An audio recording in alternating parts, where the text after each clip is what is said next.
Welcome back. So this is a short lecture on something I think is really quite magical. You've run into the Parseval's theorem before. We've actually used it and referred to it in this class. And the basic idea is that if you have a signal that has a certain energy in the time domain, it has the same energy in the frequency domain.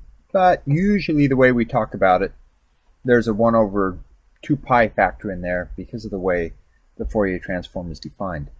But actually, Parseval's theorem is more general than that. And so that's what we're going to talk about today. First, we're going to have a Hilbert space, because we like those.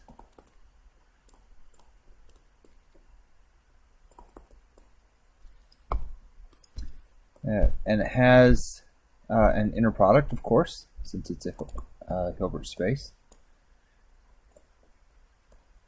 And we'll define that as just, I know this looks like a smiley face, well actually a face, eyes, ears, nose, but no mouth. I'm sometimes tempted to just put one there like that. But anyway, back to serious stuff. It induces a norm, as we would expect, because if we have an inner product, it can induce a norm. And now we will define some orthobasis. It doesn't really matter what it is as long as it's a basis. All elements are orthogonal and have unit norms, so it's an orthobasis. Okay, here's the magic. Then for every x and y in S, we have the x comma y is equal to the sum alpha k beta k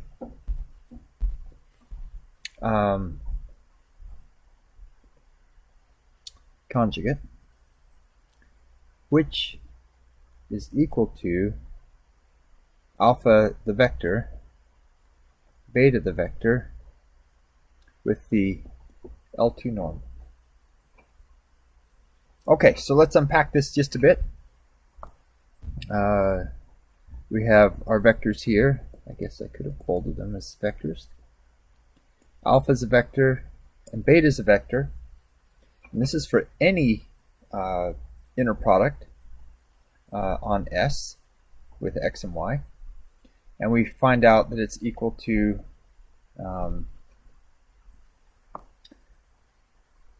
I suppose I should define what alpha and beta are first. Alpha k is equal to x with vk, and beta k is equal to the inner product of y with, well, vk again. These are in S. So we project x and y onto the basis vectors.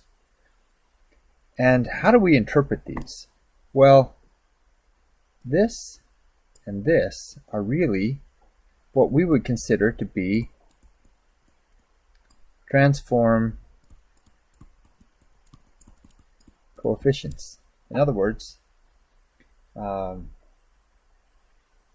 when we project a signal onto an orthobasis, we're transforming it into a new space.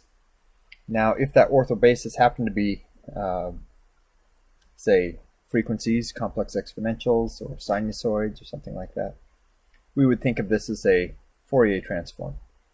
In this case, a normalized Fourier transform. But these vectors could actually be anything. They don't have to be frequencies. It could be anything. And so we can perform a transform into this orthogonal space. So, and the significance of this is that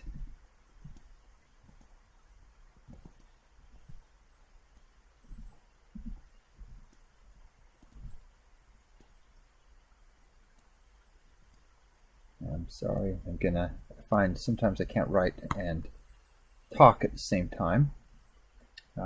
Maybe when I grow up I'll learn how to do that. So an orthobasis can make every Hilbert space equivalent to L2. So point number one. Actually, I'm going to make this in red. An orthobasis can make every Hilbert space equivalent to our regular old L2 space. Now, a special case of this is rather important, and that is, what if we were to take the inner product of x with itself? We would have essentially magnitude squared of x, and on the other side we would get the magnitude squared of alpha. And so this is what we're used to seeing with the Parseval's theorem, but it's more general than that, as you can see from above. This is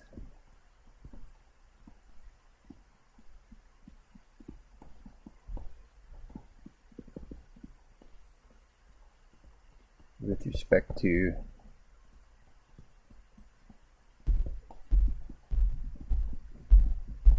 Parseval's theorem. So the beauty is this doesn't have to do just with Fourier spaces, and it's a little bit more general. So I'm going to sketch out a quick proof. And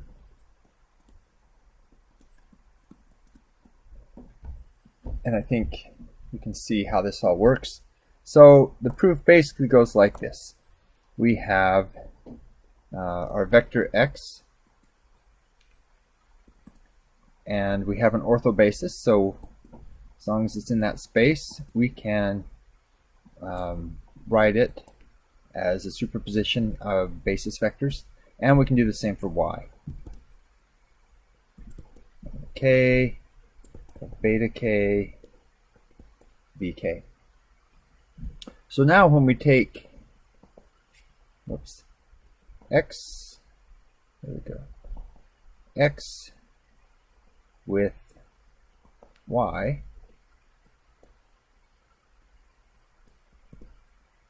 we can expand that out, and we get some k, alpha k,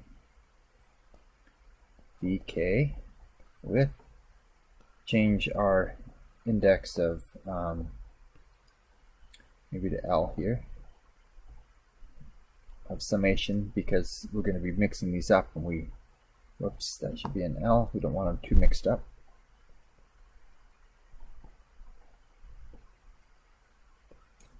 Like so. Well, I'm going to do this in 2 steps, but you may be looking at this and saying, I can do that in 1 step. And I'll say, prove that proof. Okay, so here we go, alpha k. We can pull that out because those are sums and products. So now we have vk with sum over L, beta L, VL. And once again, just following the regular rules of things, we get a sum over k and a sum over L now of alpha k beta conjugate, and this is going to be vk VL.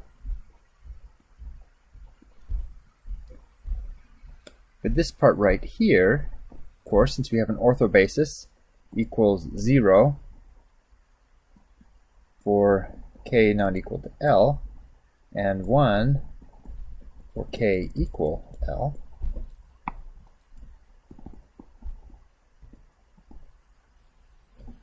So now we can simplify even further, and we'll just jump to the last step here because one of those sums disappears because it's redundant, and the only time that matters is when k and L are equal.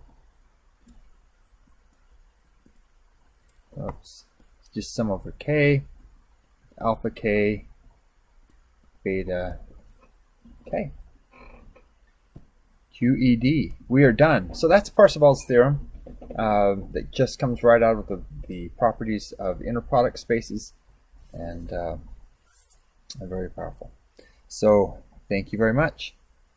We will resume again next time with some more talk about orthogonal projections and their properties and proofs about them.